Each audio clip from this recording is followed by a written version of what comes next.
Bismillahirrahmanirrahim. Assalamualaikum warahmatullahi wabarakatuh. Di sini saya akan menjawab tugas UTS Ulumul Quran. Nama saya Masyudi Bahtiar dengan NIM 200203110006.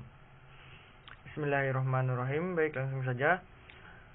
Jawaban yang pertama, ada beberapa tahap proses turunnya Al-Quran.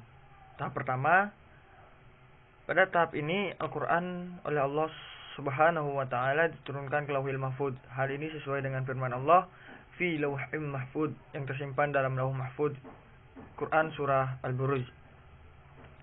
Sebagian ulama berpendapat bahwa wujud Al-Quran di Lauhil Mahfud adalah berupa halaman malaikat. Pada pendapat ini pun masih diperdebatkan apakah hafalan itu berupa lafaz atau makna.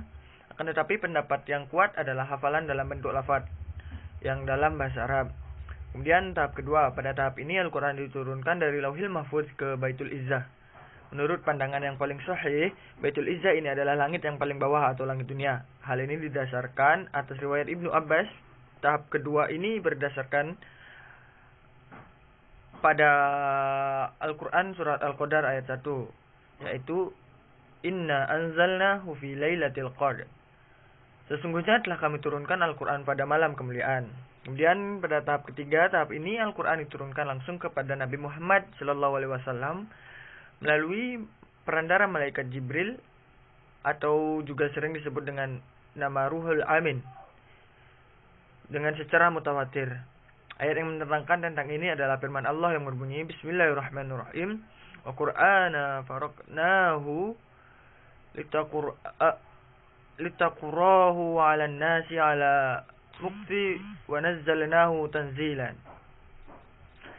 Dan Al-Quran itu telah kami turunkan dengan berangsur-angsur agar kamu membacanya perlahan kepada manusia, dan kami menurunkannya bagian demi bagian. Kisah Quran surah Al-Isra ayat 106. Turunnya Al-Quran pada Nabi Muhammad ini terjadi selama 23 tahun, atau tepatnya 22 tahun, 2 bulan, 22 hari. Hal itu terjadi di Mekah selama 12 tahun, 5 bulan, 13 hari, sedangkan di Madinah turun dengan masa 9 tahun, 9 bulan, 9 hari. Kemudian jawaban yang kedua, pengumpulan Al-Quran yang dilakukan Abu Bakar adalah memindahkan semua tulisan atau catatan Al-Quran yang semula bertebaran di kulit-kulit binatang, tulang belulang, dan pelepah kurma, kemudian dikumpulkan dalam satu mushaf dengan ayat-ayat dan surah-surahnya, yang tersusun serta terbatas pada bacaan yang tidak dimansuh, dan mencakup ketujuh huruf sebagaimana ketika Al-Quran itu diturunkan.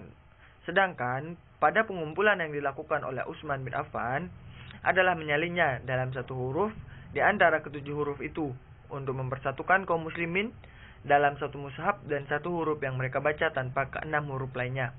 Kemudian pencetus harokat pertama kali adalah Abu al-As ad-Duwaili. Dan jawaban yang terakhir, adapun contoh nasikh dan mansuh sebagai ayat berikut. Hai Nabi, kobarkanlah semangat para mukmin itu untuk berperang. Jika ada 20 orang yang sabar di antara kamu, percaya mereka dapat mengalahkan 200 orang musuh. Dan jika ada 100 orang yang sabar di antara kamu, maka mereka dapat melayani 1000 orang-orang kafir. Yang disebabkan oleh orang-orang kafir itu kaum yang tidak mengerti. Quran surah Al-Anfal ayat 65.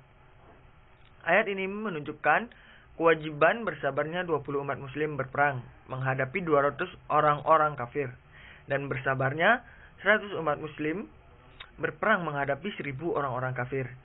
Kemudian hukum ini dihapus dengan firman Allah selanjutnya, sekarang Allah telah meringankan kepadamu, dan Dia telah memberitahukan padamu bahwa ada kelemahan.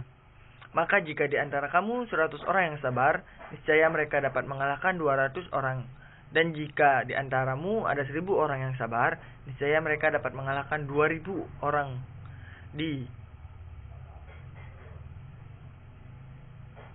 Dan Allah beserta orang-orang yang sabar. Quran surah Al-Anfal ayat 66. Sekian jawaban dari saya. Kurang lebihnya mohon maaf yang sebesar-besarnya. Wassalamualaikum warahmatullahi wabarakatuh.